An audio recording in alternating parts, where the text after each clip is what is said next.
Hey YouTube, this is a video response, part 2 for Mr. Crazy Dude Fool's some problems I have with evolution. Um, I know I wasn't able to hit a lot of his points, his direct points, with that other video, but I'm hoping a lot of the things I said in there explain some things to him. So I'll go through this one here really quick and see if I can help him a little bit more. Micro and macro evolution.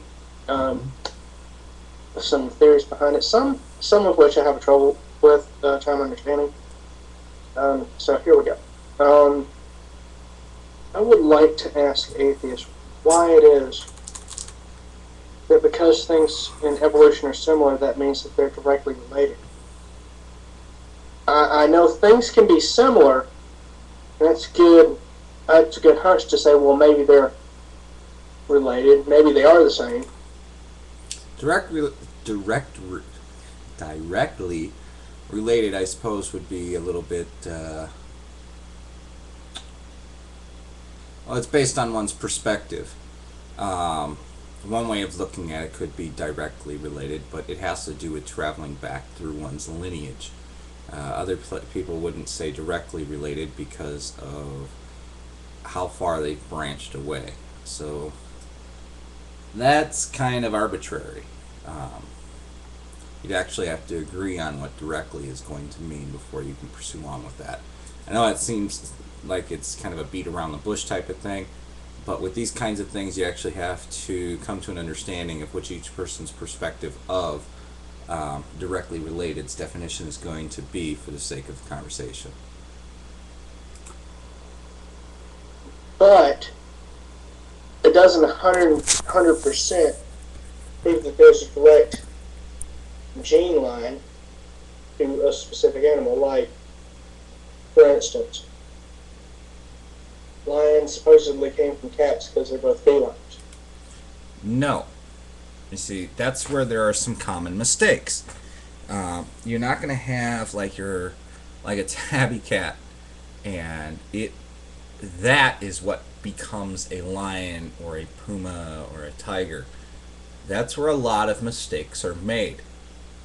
No, that's not what evolution teaches.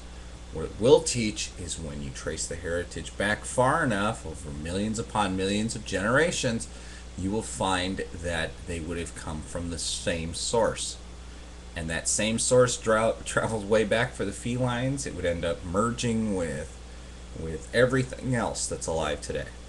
Everything, plants included. You go back far enough, it all has to start from one source. So, you got to get out of your head about them coming from just a cat. Okay, and what I'm assuming you're meaning by a cat is something like we would have for domestic ones that people have in their homes. That's not what they came from. Okay, you have to trace every ancestor of every cat. This cat came from which cat, which came from blank, which came from blank, and you have to connect those two. See, basic. No, see, that's the thing also. You don't have to connect those two. That's not a chore for you to do. They're already connected. The hard work's been done. Play. If you want to prove evolution true, you have to have a direct line of connection between things. You can't. Now, some people say, well, reptiles turned into birds, which turned into mammals, which turned into humans. No, it wasn't reptiles turned into birds, which turned into mammals, which turned into humans. You won't find in our lineage anywhere that there was a bird. If we were to look at this, my fingers as an evolutionary tree, they would come into the same part.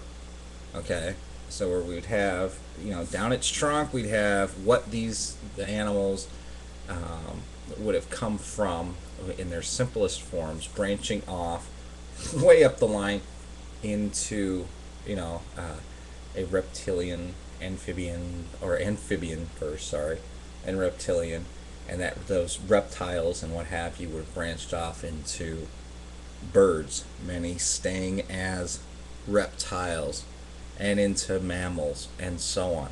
Not birds, and off of that same one, you'd find mammals.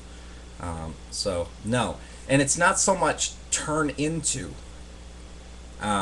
See, that almost seems like it's just poof, and now it's become this. Again, you gotta stay out of the time frame of it's like, okay, you've got a chicken that hatched an eagle, or you've got a lizard that gave birth to a possum. That's not how it works. You've got to keep in mind that there are millions of other animals that it led up to that. Okay? Well, okay, then why aren't there just humans on the earth? One thing I do have a big problem with evolution. Why?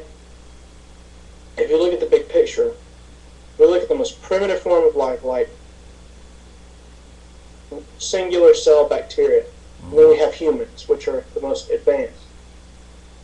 You know, Genetically, we're not the most advanced. Everything that is alive today is just as advanced as all the others. All the modern apes are just as advanced genetically as each other, and they're not genetically advanced more than birds. Modern birds are not genetically advanced more than modern anything.